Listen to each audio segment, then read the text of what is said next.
Hi everyone, it's Don and I hope you are having a fantastic day. Well, Royal Caribbean has come out and they've explained a little bit more about their procedures for what happens if somebody tests positive.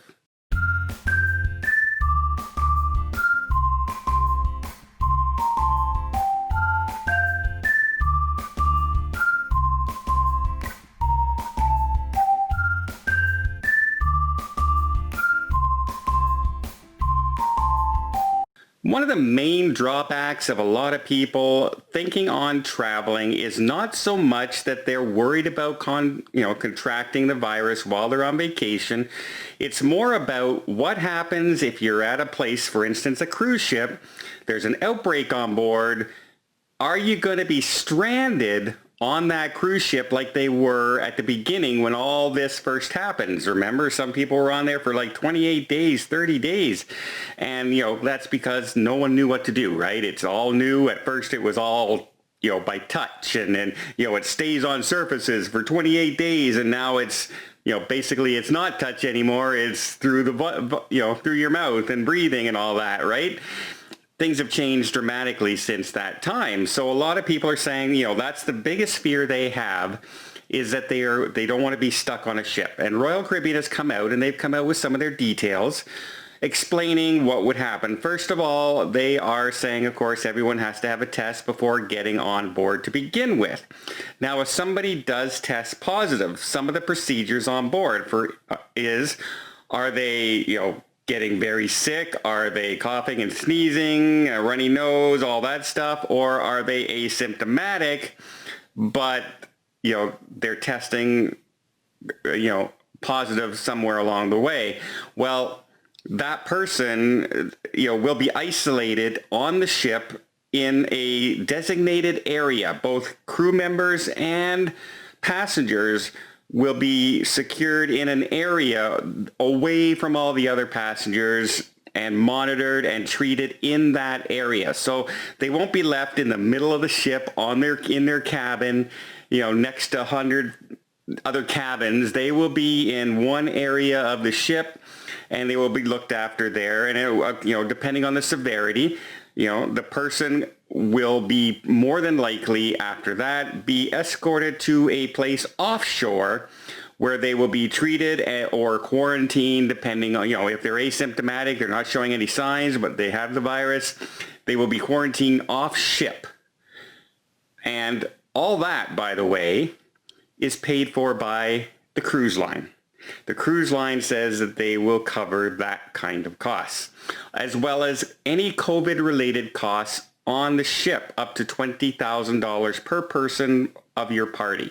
So if you're a family of 4, it's $80,000 of coverage there. Also, if you test positive and you're on the cruise ship at any time and they have to isolate you, you are automatically going to be refunded your entire cruise for you and your party. So everyone gets their money back as well. Also, in that $20,000, it's also used for quarantining purposes, any treatments you may need, as well as travel home. So all those costs are covered, and that's $20,000 US. So for us in Canada, that's like $1 million with our exchange rate. So they seem to have a lot of things in place. Also, as well, they're also saying that they're going to have an off-site medical team standing by to assist. So it's not going to be relied on just the doctors on the ship, which also, by the way, have all been enhanced and increased during this time. There are now going to be more beds available, more cabins available, all set aside when they start up in case something happens. So you're going to have increased medical on board. You're going to have more people on board, more areas on board that they can send people to isolate them away from everybody else to mitigate any of the possibilities of spread. Also, they're going to have a dedicated team onshore that they can contact 24 hours a day that will launch into action and come up with plans on how to get people home, what treatments are needed, etc., etc., etc. It's not going to be relied on that one doctor on your cruise ship. That's not going to be the case anymore. So it sounds like they're looking at this the right way. Isolate people if something happens. Test people to begin with before you get on board. Make sure there's procedures in place. And they say that they are going to be very, very strict with their protocols. They're worried about somebody breaking protocols and causing something to happen.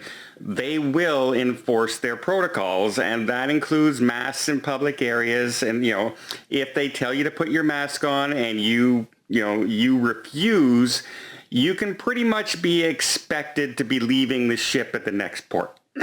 Pretty much that's going to happen, at least in the beginning while all this is, being tried and tested and planned and just restarting.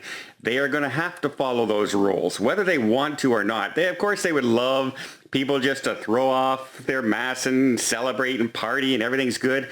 But they're not going to take a chance on anything happening on ship that would cause them to have to re-shut down. Because if they have to re-shut down, you could pretty much guarantee there's going to be a lot of ships sold after that. So everything has to be cautious, and they are going to take all the protocols that they possibly can. I do like the insurance. MSC has that insurance in Europe as well.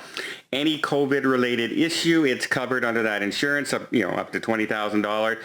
It's also going to be covered on Royal Caribbean, and hopefully every other cruise line under CLIA will also adapt that same policy. Well, they also tell you, though, don't forget to take out insurance anyway, because that insurance is for COVID-related illnesses and anything that happens for that. If you get drunk, fall down the stairs and break your leg, that insurance still, that's not the insurance they're going to use.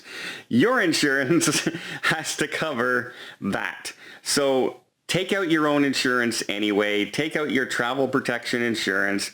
If you're really nervous about traveling and you just want to have the best care possible, then, cancel for any reason. Insurance is great. You don't need to give a reason. You just say, I don't feel like going, and you can cancel, and you get that. Of course, that comes at a premium.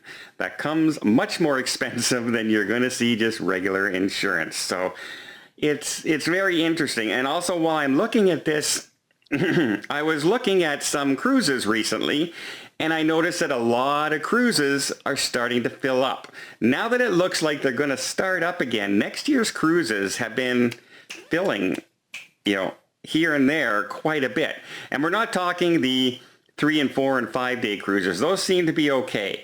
It's the 7 and longer cruises that people really want to go on vacation and really want to get out there. And they're saying, June, July, August. It looks like we're hoping, we have vaccines. We are hoping we have all this stuff in place that people can go out and cruise normally again.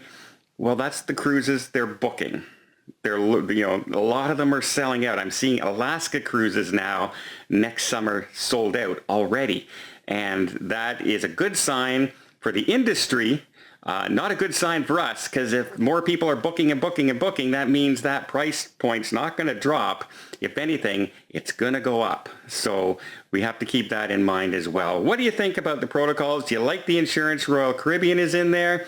I almost wish it would be open-ended and not up to $20,000 because if, the worst happens and you need a lot of medical care and you have to be, airlifted, that money can just disappear like that. However, I think if it's a real bad emergency case and they have to be airlifted, I have a feeling Royal and the other cruise lines would probably end up covering that just to save face and not say, well, we paid up to $20,000. Who cares if that person still owes $60? That would not look good. And a lot of people would turn away from booking more cruises. So I think, worst case scenarios are going to be looked after, and $20,000 is probably more than enough to quarantine somebody in a hospital and in a hotel. Most people who contract this is asymptomatic. Hopefully it doesn't even happen because the cruise lines have been sailing now in Europe for almost 3 months now, and there hasn't been a single outbreak anywhere.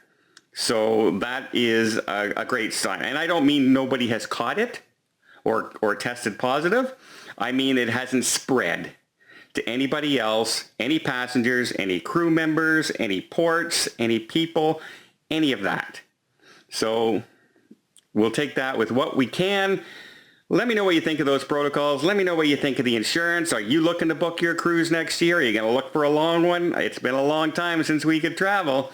Well, I hope you appreciate this video. If you did, please give it a thumbs up. Want to see more tips, more tricks, more travel vlogs from around the world? Hit that subscribe button. Till next time, have yourself a safe and a great vacation.